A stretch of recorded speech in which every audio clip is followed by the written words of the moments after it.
Everything begins with ஓம் அப்படின்னு நான் நினைக்கிறேன். அண்ட் இதுக்கு வந்து கதைக்கும் இந்த சொல்லுக்கும் ரொம்ப தொடர்புகள் வேறு வேறு லெவல்ஸில் இருக்குது, வேறு வேறு லேயர்ஸில் இருக்குது. அடுத்தது இதை பற்றி தொடர்ந்து அடுத்தடுத்த டீசர்ஸ் கொடுக்கும்போது it's too early to explain the title நினைக்கிறேன் நான். அடுத்தடுத்த டீசர்ஸ் அண்ட் அடுத்தடுத்த மெட்டீரியல்ஸ் வரும்போது you will have the answer sir. Sir இங்கே ஏற்கனவே கன்னடத்தில் உபேந்திரா நடித்து ஓமுன்னு ஒரு படம் வந்து மிகப்பெரிய ஹிட்டு. இன்றைக்கும் அது ரசிகர்கள் மத்தியில் இருக்குது. அதே டைட்டிலை யூஸ் பண்ணுறதுக்கு எனி ரீசன் சார்? இல்லை சார், இது வந்து இந்த படத்துக்கும் இந்த கதைக்குமான சூழலுக்கு ரொம்ப பொருத்தமான ஒரு வார்த்தையாக இருந்தது. இப்போ நிறைய டைட்டில்ஸ் ரிப்பீட் ஆகுது. இப்போது நம்ம ஏற்கனவே பண்ண படம் கூட அது முன்னாடி 90s ஏர்லியராக வந்த கார்த்திக் சாருடைய படம் தான். நம்ம பண்ணது மட்டும் இல்லை, மற்ற ஃபில்ம் மேக்கர்ஸ் பண்ணுற படமும் love today are many films, even Dhanush சாரோட நிறைய படங்கள் கூட பழைய படங்களுடைய டைட்டில்ஸை ரிப்பீட் பண்ணியிருக்கு. பட் இது வந்து ஏதோ ஒரு சென்சேஷனுக்காக வைக்கப்பட்ட ஒரு டைட்டில் இல்லை. இந்த கதைக்கும் நான் ஒவ்வொரு முறையும் கதையோட தலைப்பை எழுதிட்டு அப்புறம் தான் ஸ்க்ரீன் ப்ளே எழுதுவேன். அந்த மாதிரி இதுவும் ஒரு முக்கியமான தலைப்பாக ஃபைனல் டிராஃப்டில் நம்ம ஆரம்பிக்க முன்னாடியே எழுதி அதுக்கப்புறம் தொடங்கின ஒரு திரைக்கதை தான் இது. ஸோ இதுக்கும் கதைக்கும் ஆழமான ஒரு சம்பந்தம் இருக்கிறதுனால தான் இருக்குது சார். சார் ராஜ்குமார் சார், நான் வேற லெவல் சினிமா கார்த்திக் சார். இந்த சேப்பு பேக்ரவுண்டு, சிகப்பு பேக்ரவுண்ட் கம்யூனிசத்தை குறிக்குதா சம்மரத்தை குறிக்குதா? இல்லை சார், அதுலேயே வந்து எழுத்தா என்னன்னு விவரிச்சிருக்கு. அதில் வந்து சாப்டர் 1 உதிரம் த பிளட் வுட் அப்படின்னு இந்த ஓம்ங்கிற படத்துக்குள்ள இந்த பார்ட் 1, அதாவது சாப்டர் 1 அப்படிங்கிறது உதிரம் த பிளட் வுட் அப்படின்னு இருக்குது. அதுலேயே அது it is this nothing to hide. அதில் பிக்சர்ஸில் இருக்குது, விஷுவல்ஸில் இருக்குது, கேப்ஷனில் இருக்குது. இது எது சம்மந்தப்பட்டது கான்ஃப்ளிக்ட் அப்படிங்கிறது அதை கொஞ்சம் பார்த்தாலே புரிஞ்சிரும்னு நினைக்கிறேன். கண்டிப்பாக சார். அதே மாதிரி நீங்கள் அமரனில் வந்து இந்திய இராணுவத்தை, இந்தியர்களை பெருமைப்படுத்துனீங்க. இதில் வந்து செம்மர கடத்தல்னாலே தமிழர்கள் தான் கடத்துறதா ஆந்திராவில் அடித்து கொள்ளுவாங்க அப்படின்லாம் நம்ம கேள்விப்பட்டிருக்கிறோம். இதில் தமிழர்களை பெருமைப்படுத்துகிற மாதிரி சீன்ஸோ? இல்லை, இது வந்து சார் எந்த சாராரையும் பெருமைப்படுத்துவதற்கோ இழிவுபடுத்துவதற்கோ எடுக்கப்படுற ஒரு படம் இல்லை. இது இருக்கிற சூழ்நிலையை ஒரு கமர்ஷியல் சினிமாவாக, அதே நேரம் சிந்திக்க வைக்கிற ஒரு சினிமாவாக ப்ரெசென்ட் பண்ணுற ஒரு படமாக இருக்கும் இது. அதே மாதிரி கார்த்திகேயன் மம்முட்டி சார் பேர் சொன்னீங்க. இவர் பேர் அண்ணாமலையா? அண்ணாமலைக்கு அரோகராங்கிறாங்க இவர் தனுஷ் என்ட்ரி ஆகிறப்போ. இல்லை, இதில் இன்னும் பேர் சொல்லலை சார். அவங்க சொல்கிறது அண்ணாமலையாருக்கு அரோகரான்னு சொல்கிறாங்க சார். டேரக்டர் சார், இப்போ இந்த ஓம்ங்கிற வார்த்தைக்கு சமஸ்கிருதத்தில் சோம்னு ஒரு வார்த்தை இருக்குது. அதாவது சோமபானம் சுறாபானம்னு சொல்லுவாங்க. அந்த சோமுங்கிற வார்த்தை மருவி தான் ஓமா வந்திருக்கு. சோம்னு சொன்னால் கஞ்சான ஒரு பொருள் இருக்குது. எப்படி அதுலேருந்து மருவி வந்திருக்கு? இந்த உண்மை தெரிஞ்சிருக்குங்களா? அப்படி இல்லை சார். ஐ திங்க் சான்ஸ்கிரிட்டில் ஓம்காரா அப்படிங்கிறது ஓம்கான விளக்கமாக இருக்குது சான்ஸ்கிரிட்டில். நம்ம சொல்கிற ஓம் அதுதான். அண்ட் அதை தாண்டி இந்த ஓம்க்கு வந்து படத்துக்குள்ளே ட்ராவல் பண்ணும்பொழுது படம் வெளியாகிறதுக்குள்ளே அதுக்கான எக்ஸாக்ட் விளக்கம் என்ன, இந்த படத்துக்கும் ஓம் அப்படிங்கிற சொல்லுக்கான சம்மந்தம் என்னங்கிறது ரொம்ப ஈஸியாக எல்லாருக்கும் புலப்படுற ஒரு விஷயமா இருக்கும் அடுத்தடுத்து பண்ணுற ப்ரொமோஷன்ஸில். ஸோ இதில் அந்தளவுக்கு இது எனக்கு புது இன்ஃபர்மேஷனாக இருக்குது நீங்கள் சொல்கிறது. ராஜ்குமார் சார், இங்கே மீனாட்சி சுந்தரம் சார், உண்மை கதை நீங்கள் அமரன் எடுத்தீங்க. இந்த படம் கூட இந்த 2015 நடந்த ஒரு உண்மை சம்பவமாக தெரியுது. நாங்கள் வெளிப்படையாக சொல்லலை, ட்ரெய்லரில் தெரியுது. இந்த உண்மை சம்பவங்கள் வந்து எல்லாருக்குமே தெரிஞ்ச கதையாக இருக்கும். அது வந்து சினிமாவில் எடுக்கக்கூடிய சவால் என்ன? அப்புறம் வந்து இதுதான் தனுஷ் சாருடைய லைஃப்லேயே பெரிய பட்ஜெட்டில் உருவாகிருக்காங்க. இந்த கதைக்கு ஏன் அவ்வளோ பெரிய பட்ஜெட்?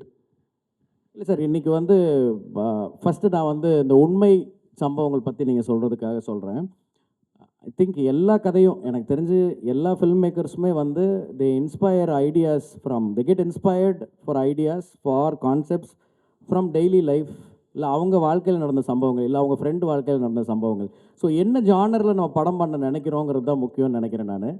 ஸோ போன படம் வந்து ஒரு பயோகிராஃபிக்கல் பிக்சர், ஒரு மிலிட்ரி பேசிஸில் பண்ண ஒரு படம். அது ஒரு ஆர்மி சோல்ஜர், ஒரு ஆர்மி மேஜருடைய வாழ்க்கை படமாக வந்தது. அது இப்போ பண்ணுறது அதுக்குன்னு சில தன்மைகள் இருக்குது. பட் எந்த படமாக இருந்தாலும் வெறும் அந்த உண்மை சம்பவத்தை மட்டுமே எடுத்து நம்ம படம் பண்ணோம்னா அது வந்து அதுக்கு ஸ்க்ரீன் பிளேன்னு ஒன்று ரொம்ப முக்கியம். ஸோ அந்த ஸ்க்ரீன் பிளே டிசைட்ஸ் எவ்ரிதிங். கற்பனை கதையாக இருந்தாலும் உண்மை கதையாக இருந்தாலும் ஐ திங்க் அதுதான் that makes the difference for the result sir. நீங்கள் கேட்ட ரெண்டாவது கேள்வி அதிக பட்ஜெட் அப்படிங்கிறது வந்து ஐ ட்ரூலி பிலீவ் இன்னைக்கு வந்து மார்க்கெட் சைஸ் வந்து எக்ஸ்பேண்ட் ஆகிருக்கு.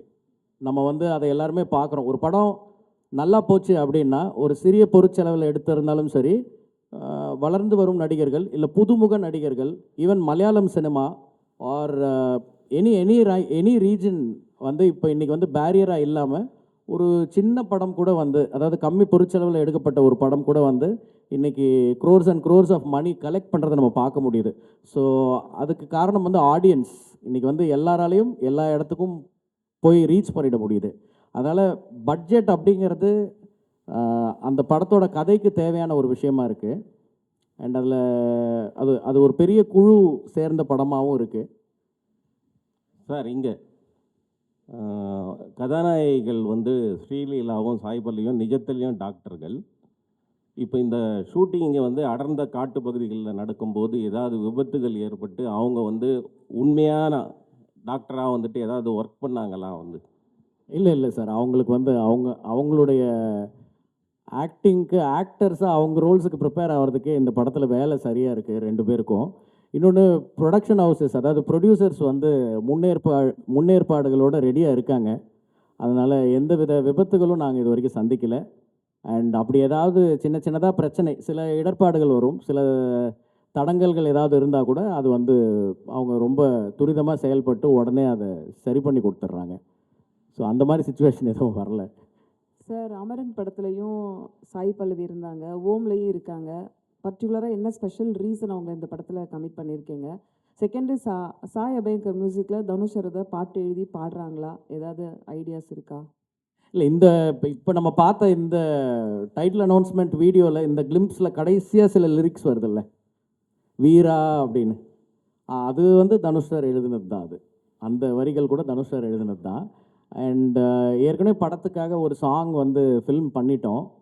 அண்ட் சாய் பல்லவி அவங்க இந்த படத்தில் இருக்கிறது வந்து அவங்க மட்டும் இல்லை, நான் எப்பயுமே ஒரு கேரக்டருக்கும் ஆர்டிஸ்ட் சூஸ் பண்ணும்போது ஒரு ஒரு பெர்ஃபார்மர் அந்த ரோலுக்குள்ளே வரணும்னு நினைப்போம்.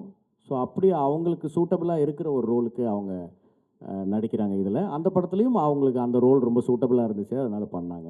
எஸ். இங்கே ஷாலினி, ஆக்சுவலி மம்முட்டி சார் அவரோட படங்களே வந்து அவ்வளோ ஈஸியான கதையோ கேரக்டரோ சூஸ் பண்ண மாட்டார்.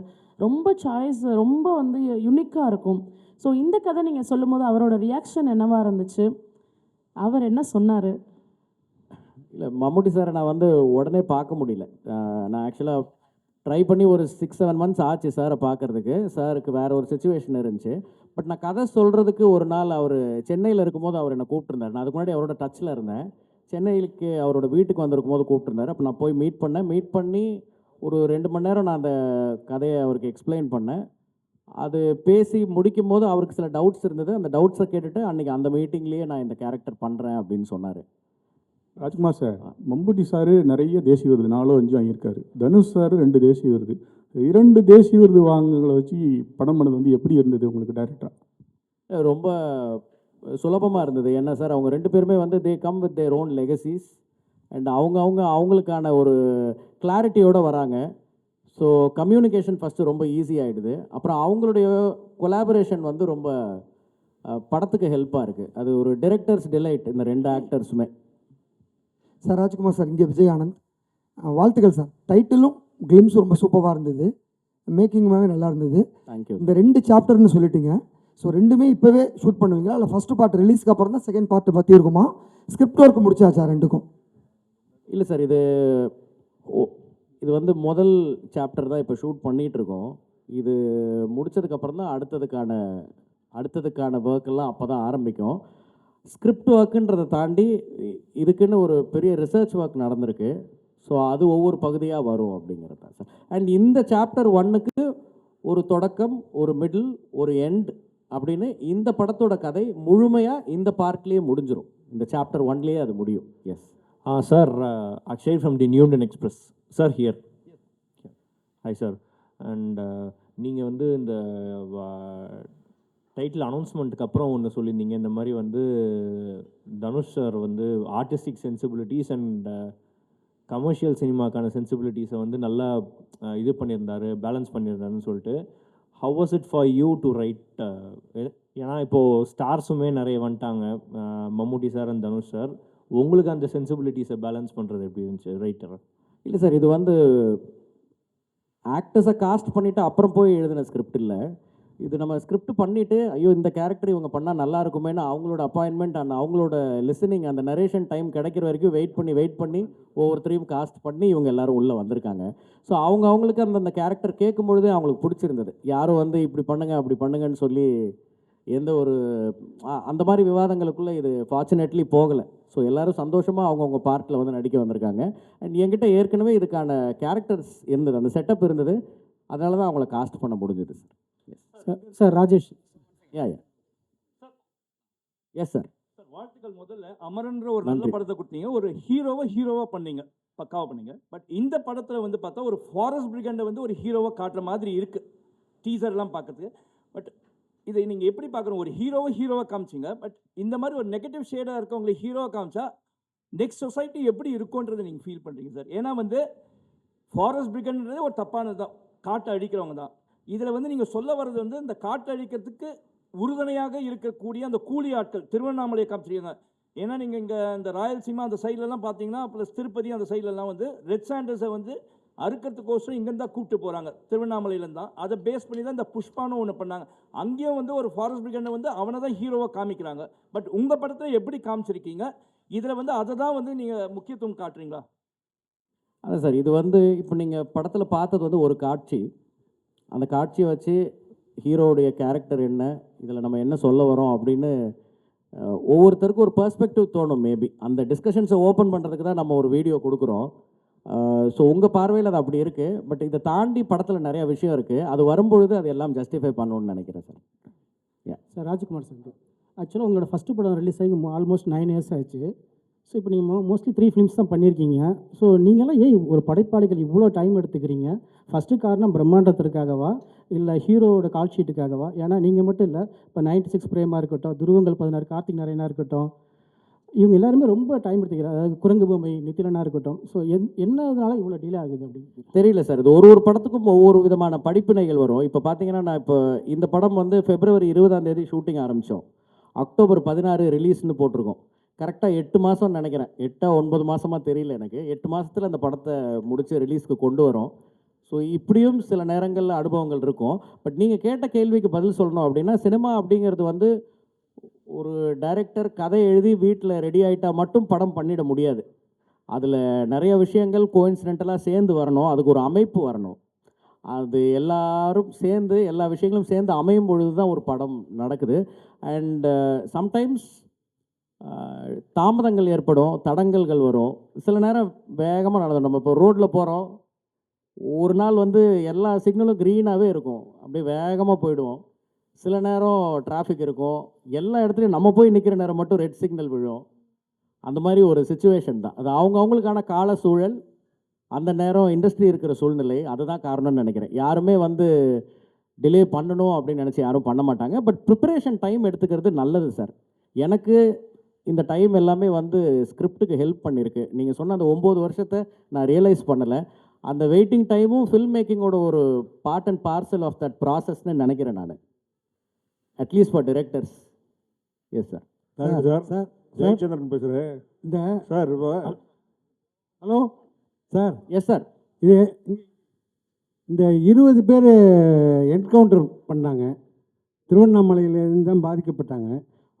அதை பேஸ் பண்ணி புஷ்பா மாரி அதை வச்சு புஷ்பா மாரி பண்ணுறீங்களா அல்லது அது டாக்குமெண்ட்ரியாக பண்ண போகிறீங்களா? இல்லை சார், இது feature film first of all.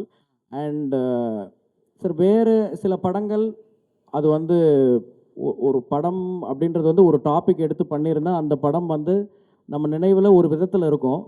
இது வந்து எனக்கு ரொம்ப நாளாக நினைவில் இருக்கிற சில நிகழ்வுகளை, சில நிதர்சனங்களை மையமாக வச்சு அதுக்கு மேலே நிறைய எலிமெண்ட்ஸ் வச்சு நிறைய ரிசர்ச் பண்ணி உருவாக்கி இருக்கிற ஒரு திரைக்கதை. ஸோ இதுக்கும் வேறு எந்த படங்களுக்கும் சம்மந்தம் இல்லைன்னு நினைக்கிறேன் நான். அண்டு நீங்கள் குறிப்பிடுற அந்த பர்டிகுலர் சம்பவம் இதில் இருக்குன்னு சொல்ல முடியாது. பட் ஒரு இன்ஸ்பிரேஷனாக அந்த தாட் இருந்திருக்கு கண்டிப்பாக. டைரக்டர் சார், ஜெயச்சந்திரன் பேசுகிறேன். சார் தனுஷ் சார் வந்து இப்போது ஹிந்தி படங்கள்லையும் நடிச்சிட்ருக்காரு, நடித்து வெற்றி படங்கள்லாம் இருக்குது. இது வந்து அவர் நடிக்கிற பெரிய பட்ஜெட் படம் அப்படின்னு சொல்லிட்டு சொல்கிறீங்க. அப்படி இருக்கும்போது இது ஒரு பேன் இண்டியா படமாக நீங்கள் உருவாக்கலாம் இல்லையா? அதுவும் இல்லாமல் ஸ்டார் காஸ்ட் வந்து மம்முட்டி, தனுஷ் 2 பேர் மட்டும் தான் தெரியுது. மற்ற லாங்குவேஜுக்கெல்லாம் போகும்போது அங்கே உள்ள ஆர்டிஸ்ட்டு, ஃபேமஸான ஆர்டிஸ்ட்லாம் தேவைப்படும். அந்த மாதிரி ஏதாவது ஐடியாஸ் எதனா இருக்கா சார்? இல்லை எக்ஸ்பெரிமெண்ட் ஐடியா இருக்கா? இல்லை சார், ஐ திங்க் ஒரு ஸ்கிரிப்ட் ரூட்டடாக அந்த தன்மைக்கு ஏற்ப இன்றைக்கி வந்து நம்ம அந்த ஸ்கிரிப்டுக்கு உண்மையாக கரெக்டாக பண்ணாலே பேன் இண்டியா மட்டும் இல்லை, ஐ திங்க் நம்ம எல்லா உலகத்தில் இருக்கிற எல்லாரையுமே இப்போ ரீச் பண்ணிட முடியுது. வெறும் காஸ்டிங்கில் மட்டும் அது நிகழாது. அதுக்கான கதையும் கேரக்டரும் அவங்களுக்கான ஒரு அந்த பார்ட் வந்து ரொம்ப ஸ்ட்ராங்காக இருந்தால் மட்டும்தான் அவங்களும் உள்ளே வருவாங்க. வெறும் டெக்கரேஷனுக்காக இதில் யாரையுமே நம்ம சேர்க்கலை. அப்படி சேர்க்கறதுல எனக்கு விருப்பமும் இல்லை. Yes sir. Direct sir Balan இங்கே இங்கே இங்கே இப்போ ஒவ்வொரு படமும் உங்களுக்கு ஒரு படிப்பினைகள்னு சொன்னீங்க இல்லையா? அது மாதிரி ரங்கூனாக இருக்கட்டும், இல்லை அமரனாக இருக்கட்டும், இந்த படமாக இருக்கட்டும், அந்த 3 படத்துலையும் 3 ஹீரோக்கள்கிட்ட நிறைய அனுபவங்கள் இருக்கும். அதை பற்றி கொஞ்சம் சொல்லுங்கள். 3 ஹீரோ 3 ஹீரோக்கள்கிட்டையும் கிடைச்ச படிப்பினை அனுபவம் ஏதாவது சொல்லுங்கள் சார். அனுபவம் அப்படின்றது வந்து நாட் ஜஸ்ட் வித் ஹீரோஸ். நம்ம ஒர்க் பண்ணுற ப்ரொடியூசர்ஸ் கிட்ட இருக்கும், கூட ஒர்க் பண்ணுற அசிஸ்டன்ட் டைரக்டர்ஸ் கிட்ட இருக்கும். அண்ட் அதில் வந்து ஒவ்வொரு ஜேர்னி ஒரு மாதிரி இருக்கும். It's a collaborative process. முதல் படத்தில் எனக்கு கௌதம் கார்த்திக் நடித்தார். அவர் இப்போ வரைக்கும் எனக்கு இப்போ நம்ம இங்கே உட்காந்து இந்த டீசர் நீங்கள் இங்கே பார்த்துட்டு இருக்கும்போது ஆல்ரெடி ஆன்லைனில் ரிலீஸ் ஆகிடுச்சு. ஸோ 3வது ஆளாக எனக்கு விஷ் பண்ணது, ஆர் அட்லீஸ்ட் அவர் ஃபஸ்ட்டு கூட விஷ் பண்ணியிருக்கலாம், நான் 3வதாக அவரோட மெசேஜ் தான் பார்த்தேன். ரொம்ப சந்தோஷமாக டைட்டில் பற்றி அந்த டீசரில் காட்டின அந்த விஷயங்கள் பற்றியெல்லாம் ரொம்ப எக்ஸைட்டடாக பேசிகிட்டு இருந்தார். எனக்கு சத்தத்தில் ரொம்ப கேட்கல. ஸோ அந்த நட்பு தொடருது இன்னும். அண்ட் அதே மாதிரி போன படம் நான் ஒர்க் பண்ண சிவகார்த்திகேயன், ஸோ அவரும் வந்து அந்த படத்தில் ஒரு கரெக்டான ஒரு நேர்த்தியான ஒரு அனுபவம் இருந்தது. இப்போது தனுஷரோட ஒர்க் பண்ணுறது வந்து எனக்கு ரொம்ப க்ளோஸ் டு தி ஹார்ட்டாக இருக்குது, ரொம்ப ப்ளெசண்ட்டாக இருக்குது. தினம் தினம் ஏதாவது ஒரு ஆச்சரியம் நிகழுது. ஐ திங்க் இந்த என்டையர் ஜேர்னி முடிக்கும் போது நான் அவரை பற்றி பேசுகிறதுக்கு நிறைய இருக்கும்னு நினைக்கிறேன். ஸ்ரீலீலா பற்றி சொல்லுங்கள் சார். ஸ்ரீலீலாவோட இப்போ தான் ஷூட் ஸ்டார்ட் பண்ணியிருக்கோம். Very few days we have started work with sir. இப்போ தான் கொஞ்ச நாள் தான் ஆயிருக்கு. ரொம்ப ஒரு ப்ராமிசிங் டேலண்ட் அவங்க. இன்னும் அவங்களுடைய ஒரு பர்ஃபார்மிங் சைடை நம்ம நிறைய படங்களில் பார்க்கலாம்னு நினைக்கிறேன். Excellent dancer, but a very good actress also. I mean, a very good performer also. Hello. Sir, sorry to interrupt. Hello. One question. Ada sir, I am Krishna Kumar from DD. Sir, here. Yes, I sir. have 2 questions. Yes, In sir. what way this இந்த title வந்து இந்த கதைக்கு வந்து உங்களுக்கு நெசசிட்டியாக இருக்குது, number 1. Number 2, நம்ம ஓம்ங்கிறது நம்ம இந்து விஷயத்தில் பிரணவ மந்திரத்தில் மனசாந்திக்காக சொல்கிற ஒரு மந்திர வார்த்தை. அதை எப்படி ஒரு டிசைனே வந்து அட்டாக்கிங் இன்ஸ்ட்ருமெண்ட்ஸ் மாதிரி ஒரு ஷார்ப்பாக வச்சுருக்கீங்களா? அதுக்கு விளக்கம் இருந்தால் கொஞ்சம் கொடுங்க. இல்லை சார், நம்ம தினம் சாமி கும்பிடுறோம். பல்வேறு மாதிரியான கடவுள்கள் நம்மளோட வழிபாட்டு முறையிலேயே இருக்குது. ஸோ ஒவ்வொருத்தருக்கும் ஒவ்வொரு வாகனங்கள் இருக்குது, கையில் ஆயுதங்கள் இருக்குது, சாந்தமாகவும் இருக்குது. எல்லாமே எல்லாத்துலேயும் இருக்குதுன்னு நினைக்கிறேன். ஸோ அது ஒரு முக்கியமான ஒரு விஷயமாக இப்போ ஒரு பேசு பொருளாக இருக்காதுன்னு நினைக்கிறேன் நான், நீங்கள் கேட்ட கேள்விக்கு ரிலேட் பண்ணி சொல்லும் பொழுது. அண்ட் இந்த வார்த்தை கதைக்கு எவ்வளோ பொருத்தமாக இருக்குது அப்படிங்கிறது நான் ஏற்கனவே நிறைய பேர் இதையே கேள்வியை மாற்றி மாற்றி கேட்டாங்க. அவங்க எல்லாருக்கும் சொன்னது தான் திருப்பி சொல்கிறேன். அடுத்தடுத்த பார்வைகள் வரும்பொழுது அது தெளிவாக புரிஞ்சிரும்னு நினைக்கிறேன் சார். நன்றி. ஸோ இது வந்து ஓம் படத்தினுடைய தொடக்கம் மட்டும்தான். இட்ஸ் கோயிங் டு பி இன்னும் நிறைய ஈவெண்ட்ஸ். இது ஃபர்ஸ்ட் ஸ்ட்ரைக் மட்டும்தாங்கிறனால இன்னும் உங்களுடைய கேள்விகள் நிறைய இருக்குங்கிறது எங்களுக்கு தெரியும். தொடர்ந்து வரக்கூடிய ஈவெண்ட்ஸை அதை நிச்சயமாக நீங்கள் கேட்பீங்க. Rajkumar Periyasamy sir, thank you so much. நீங்கள் அப்படியே மேடையிலே இருக்கணும்னு ஆசைப்படுறோம். அப்படியே நம்மளுடைய ஃபிலிம்னுடைய ப்ரொடியூசர்ஸ் அந்த க்ரூ அப்படியே மேடைக்கு வந்துட்டு